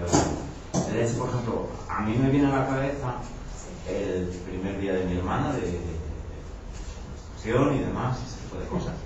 Que mis 4 hermanos varones y mi padre nos quedamos mirando y tuvimos que irnos y dejar a mi madre y a mi hermana hablar de ello. Tengo miedo de encontrarme con esa situación y tal. Hombre, yo creo que es normal el miedo que tienes porque esta sociedad ha diferenciado mucho los roles que podíamos desarrollar mujeres y hombres, ¿no? Entonces, entiendo que te dé miedo eso, como a mí me daba miedo cómo hacía yo con mi hijo para enseñarle a afeitarse. La verdad es que es eso. Cuando estábamos separados su padre y yo ya, y entonces vivía conmigo, básicamente. Hay cosas que yo podría comentárselas a mi madre y hay cosas que podría comentárselas a mi padre. Cosas, por ejemplo, que con mi padre no lo podía hablar ni igual que con mi madre. Vamos. Comprobarás que, al menos lo que yo he visto en la familia, afortunadamente, una de las cosas que habéis, en gran medida, habéis regalado el colectivo homosexual a esta sociedad es romper las barreras de los roles. ¿De verdad? Empezaste con la estética. Ahora ya no se distingue quién es un chico hetero y un chico homo. No tanto. Bueno, sí, a lo mejor sí. Bueno, yo soy más fuerte, sí. No, yo me quiero decir que mis compañeros de clase, cuando yo estudiaba, eran todos de gris, azul o verde o granate. ¿O no? ¿No? Canónicos. Y justo el que se salía de esto era el chico gay de la clase. Y ahora mis alumnos dicen, yo los veo, por la apariencia no lo saben. La apariencia, sentaditos sin moverse, quiero decir. Se habla, tal, examen no. ¿No? Pero llevan más colores, se ponen ropa ceñida, ¿no? Más sin mangas, no, es impensable. Esto es una tontería comparada con lo que habéis dado en otros ámbitos. Quiero decir que una de las cosas que habéis aportado a la sociedad es decir, es que se puede ser padre y ser tierno, y llorar, y se puede ser amigo y besarse. Que van a decir que somos maricones, pero ya lo sabemos. Pero a los que les voy a costar la vida darse besos. En mi entorno hay chicos que tienen en torno a los 50 años, como tengo yo también, claro. Y recientemente han empezado a besarse. Estamos encantados, las chicas, de que se vean y se abracen. Yo tenía un alumno muy gracioso que un día en clase, en una práctica de coeducación, les pedí que hacían una actividad en la que tenían que decir qué cosas se habían sentido forzados a hacer por el hecho de ser hombres, ¿no? Y otras cosas que hubieran querido hacer y no se atrevían, no fueran a decir que no eran suficientemente masculinos, ¿no? Y un chico contó esto que a mí me encanta. Digo, yo un día le dije a mis amigos, tío, que ya sabemos que no somos maricones, ¿nos podemos abrazar como las mujeres y no golpearnos la espalda y querernos puñetazos? ¿Podemos querernos con un abrazo y con beso, tío, que no va a pasar nada? Entonces, no te dé miedo. Es decir, no más que todos los padres de las madres, cuando tenemos una criatura en los brazos, sabré. Y por eso te sobrecoge el corazón cuando ves aquella cosa tan preciosa, tan compleja, tan maravillosa, tan chica todavía, ¿no? Lo que tiene es esa criatura, tan hijo, que tiene 1,93 ahora, imagínate lo que ha crecido cuando nació, ¿no?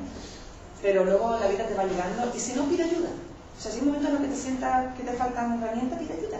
Que la gente está deseando echar la mano, de verdad. Consulta a gente razonable, gente sensata, que luego hay gente perfecta, a esa gente no. A los perfectos patronos.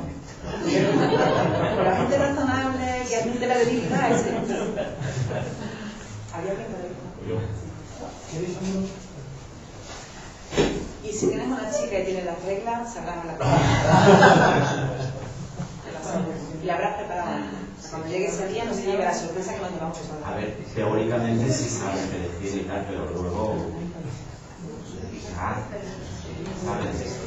No es que me considere una persona masculina que no hace nada de eso y tal. Tengo miedo en el hecho de que su desarrollo, por no tener una figura femenina, influye en algo, ¿sabes? Mira, por lo que sabemos no, ¿eh? Sí. Por lo que sabemos no. Están creciendo bien y en roles de género son más flexibles, eso sí, pero no les ponen en duda su identidad y no sienten nada, no sienten que les han faltado cosas fundamentales. Vamos, ya hemos visto 30 adultos, eso nosotros, pero es que hay estudios ya en otros países con muchos otros adultos, ¿no? Chicos y chicas, y están creciendo bien. Aparte, que yo probablemente porque son conscientes de que su mundo es más homogéneo por género, al menos en las familias de nuestro estudio y las de los estudios de Patterson en Estados Unidos y las de GAC3, tienen un empeño especial en que los niños tengan un mundo amplio de personal adulta en su entorno, heterosexuales, homosexuales, varones, mujeres, no sé qué. Ya me gustaría a mí que muchas parejas heterosexuales tuvieran la misma preocupación de que sus hijos tuvieran esa diversidad en el entorno, ¿verdad?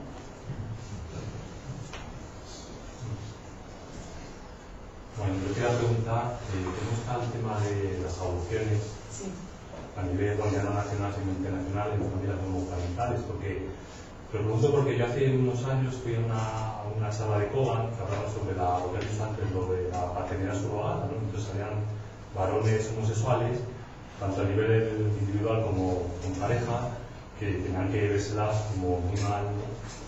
Porque iban a países como la India, ¿no? Que tenían que alquilar de alquiler, ¿no?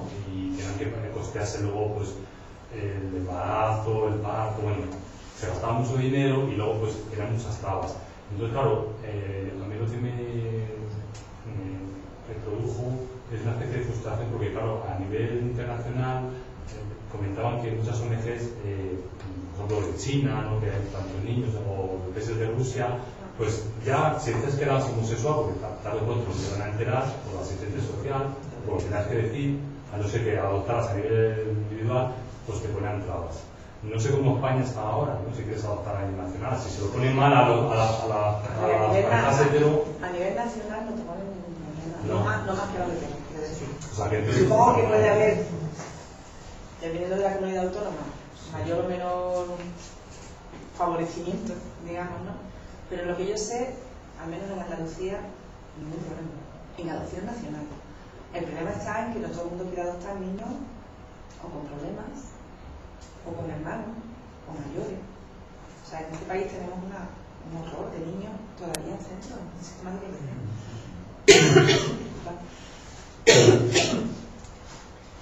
y están deseando sacarlos, me consta, a los profesionales. Y algunos los quieren sacar nada más nacer, porque saben que con sus circunstancias o están en una familia o tienen un futuro muy terrible.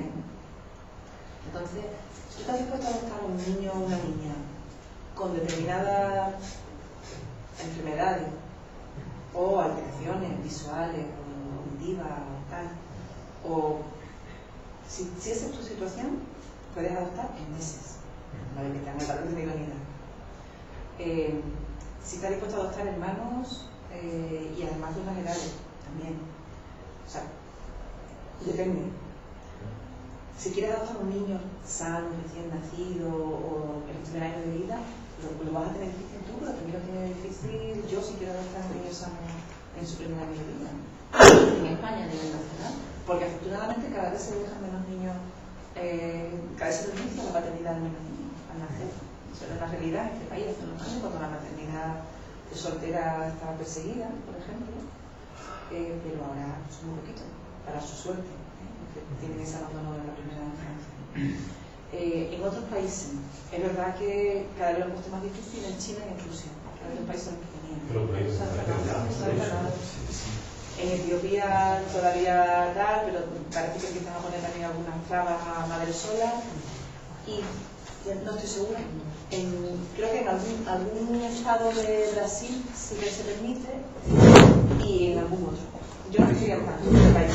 Ahora que a nivel internacional tienes que hacerlo en solitario y tienes que ocultarlo. Eso sí. Porque esa pareja homosexuales que han roto a nivel internacional, mintiendo, ocultándolo. Pues mira, ocultándolo en el país, seguro. Y en ocasiones lo han ocultado aquí también y han impostado una identidad heterosexual y una historia heterosexual de relaciones y hasta se han puesto la pañoleta de scout y han quitado las cosas de diseño de la casa para que pareciera suficientemente hetero la casa. Literal. Bueno, pero claro, que yo me lo echaba de risa. Quitamos todos los cuadros de diseño y pusimos los cuadros de navales, pues como él era ingeniero naval, pues así que pareciera suficientemente hetero, ¿no? Poca pluma. Entonces, en algunos casos lo han hecho así, en otros casos han tenido la complicidad de las personas que les valoraban aquí, los profesionales que les valoraban aquí, y que han aceptado no contarlo. No contarlo, no pueden contarlo. Quiero decir, a ver, adoptar a nivel oficialmente tendrían que contarlo, pero en algunos casos han aceptado no contarlo y hacer obviamente solo hacen la valoración de idoneidad de uno de ellos y ese es el que se envía, pero no es lo más común. Y no sé en Madrid cómo van las cosas. Pregunta. Fíjate ahí, que vas a tener mucha información. Una cosa, tenemos que terminar porque son las 10 de las 10.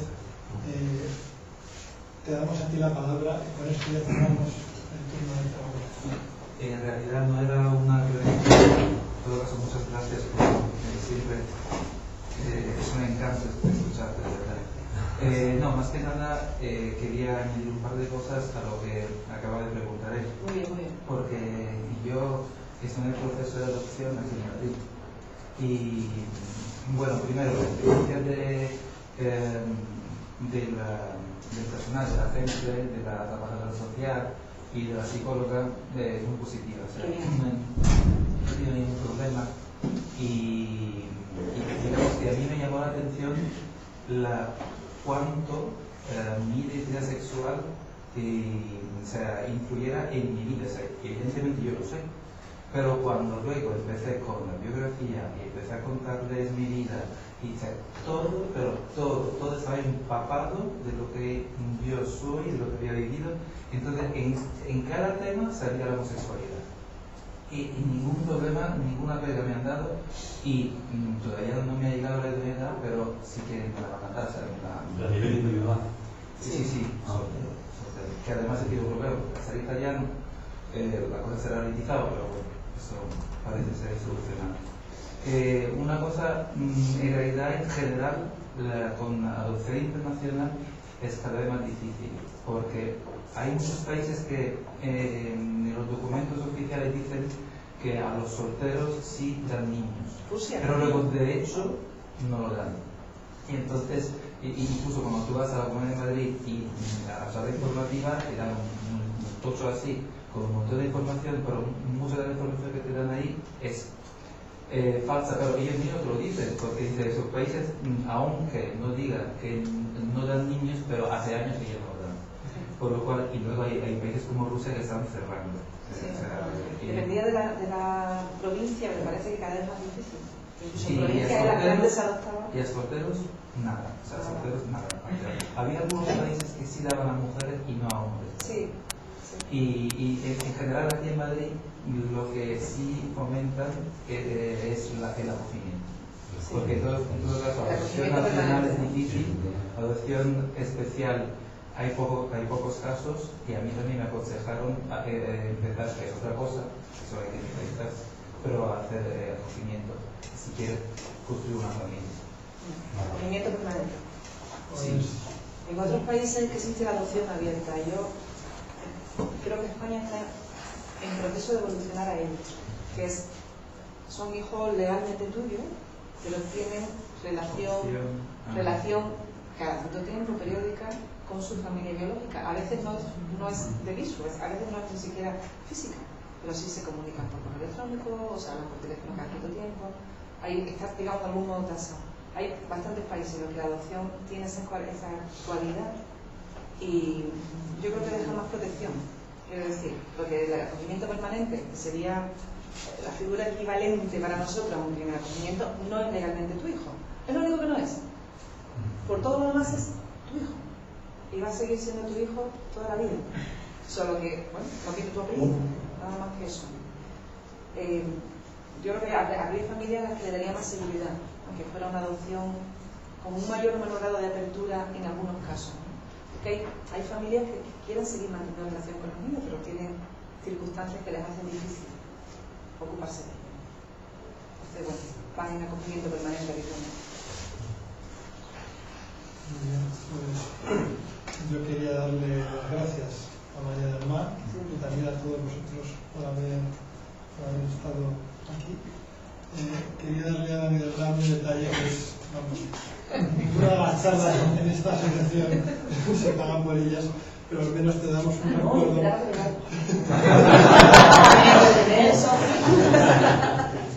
Entonces es un tip de nuestra asociación para que te lo lleves de recuerdo. Y también pues agradecerte tu presencia, tu disponibilidad, porque además esta charla realmente no salió de mí, salió de ella, en un contexto de un bautizo de dos gemelas, que además ha grabado también aquí en Crisma, y que si las queréis escuchar, pues podéis a través de la página web. Y nada más.